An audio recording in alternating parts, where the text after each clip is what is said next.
Oigan, pues yo soy del grupo de personas que no entiende, o sea, sí sé por qué, pero no acepto que no estemos haciendo un escándalo mundial por el conflicto en Gaza.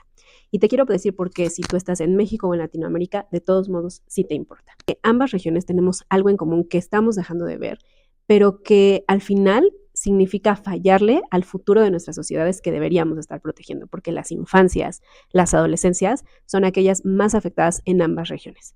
Y si no te acuerdas o no sabes dónde está la conexión, recuerda que en el último video que subí hablamos de cómo el narcotráfico está reclutando a adolescentes que terminan haciendo que pierden la vida. Y tú te preguntarás, ¿pero esto qué tiene que ver con el conflicto en Gaza? Y tiene todo que ver, pero ahorita vamos a ver por qué. De acuerdo con el país, más de 658,000 niños en Gaza están sin estudiar desde octubre de 2023.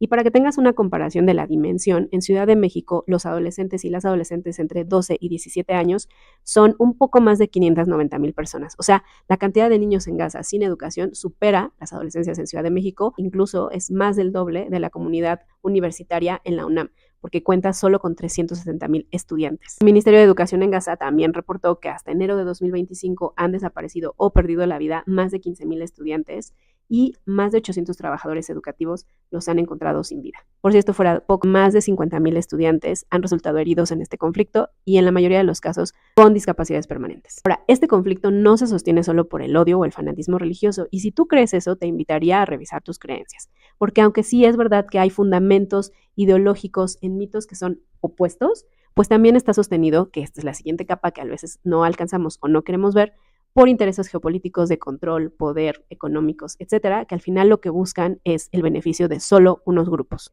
Desde el lado israelí, pero específicamente desde el sionismo, que aquí vamos a hacer una pausa para explicar qué es el sionismo, qué es esta ideología en donde se defiende el derecho del pueblo judío a tener un Estado soberano. Dicen es, bueno, después del Holocausto necesitamos un hogar seguro, esta es nuestra tierra prometida por Dios, y que además, pues en lugar de rodearnos de enemigos, pues podemos sobrevivir mejor si controlamos nuestro propio territorio. Pero es bien importante subrayar, y aquí no se dejen engañar, no todos los judíos son sionistas, porque el judaísmo al final es una religión, pero el sionismo es una ideología política.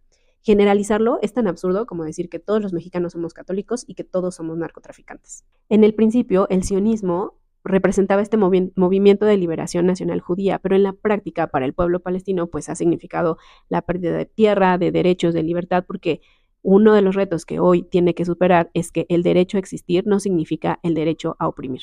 Por su lado, el lado palestino, pues la resistencia se ha venido fortaleciendo porque lo que dicen es nos están arrebatando nuestra tierra, nuestra historia, no nos permiten el derecho al retorno, estamos resistiendo porque estamos existiendo o estamos existiendo porque estamos resistiendo y al final somos víctimas de una ocupación y de un apartheid. Y esto es bien importante porque hablar de un apartheid no es un tema menor.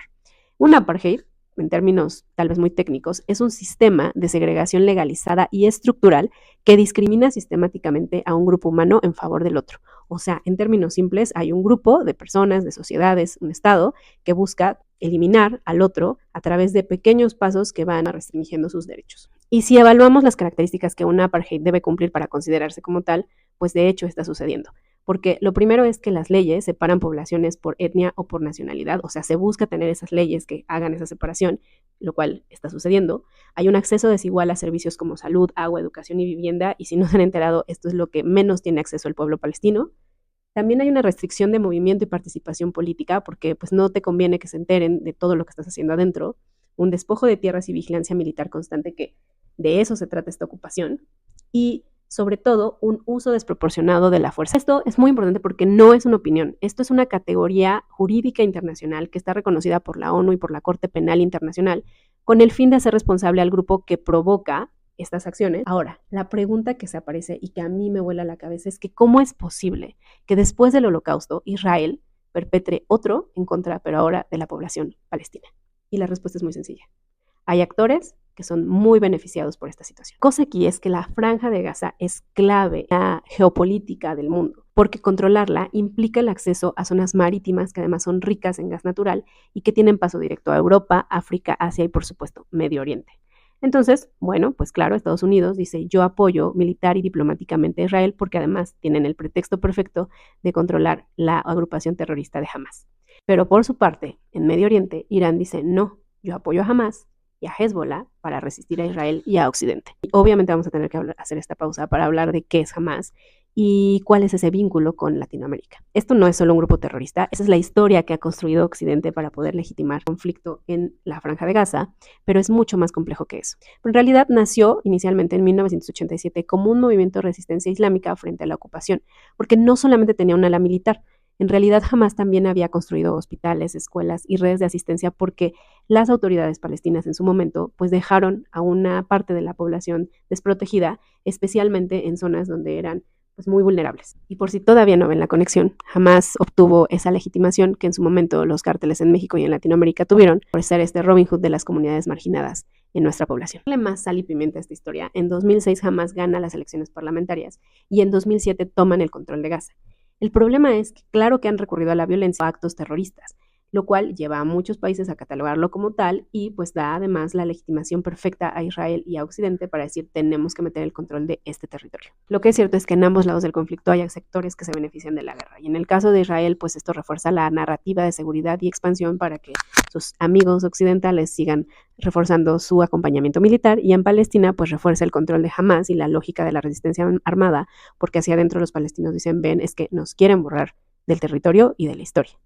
Pero al final la guerra perpetua pues legitima a los extremos y lo que hace es que esos grandes polos pues tomen más control aún cuando se silencian a los espacios moderados que abarcan esos grises. Pero por eso es bien importante que empiece a tomar relevancia la búsqueda de paz, porque el 80% de las víctimas son mujeres e infancias, que al final se traduce a que el futuro pues está asfixiando para la Franja de Gaza y para el pueblo palestino en especial. ¿Qué hacerse para transformarlo? Pues lo primero tendría que ser una intervención internacional imparcial, porque las grandes potencias están utilizando este conflicto como si fuera el tablero de ajedrez y como si las personas que están perdiendo la vida y la situación que se está desmoronando era justificada porque es más importante mantener ese control. La otra cosa es que hay que perseguir la justicia y la verdad, y aquí tiene que haber sí o sí mecanismos internacionales para el reconocimiento de los crímenes y para reparar todos los daños provocados por este conflicto y generar un derecho al retorno. Entonces también creo que tenemos que trabajar como sociedades en la educación para la paz, reconstruir emocional y culturalmente a nuestras comunidades y que enseñemos el diálogo, la empatía, la coexistencia, porque hay que reconocer al otro para asumir que somos parte del mismo espacio. Y definitivamente tenemos que provocar el fin de la ocupación y del bloqueo, porque no se trata de devolver el control a un grupo o a otro, sino que las personas que están ahí habitando están acabando con sus vidas. Pero si el reconocimiento mutuo no se da y si Israel no reconoce que Palestina tiene derecho a existir y si Palestina no reconoce que Israel tiene derecho a existir y que no haya este proceso de ocupación, la realidad es que no hay base ética ni humana que pueda permitir la construcción de paz. Entonces, eso es lo primero que tendríamos que estar buscando para que a través de este reconocimiento mutuo, pues las sociedades sean mucho más armoniosas. ¿Tú qué piensas? ¿Crees que hay solución a este conflicto?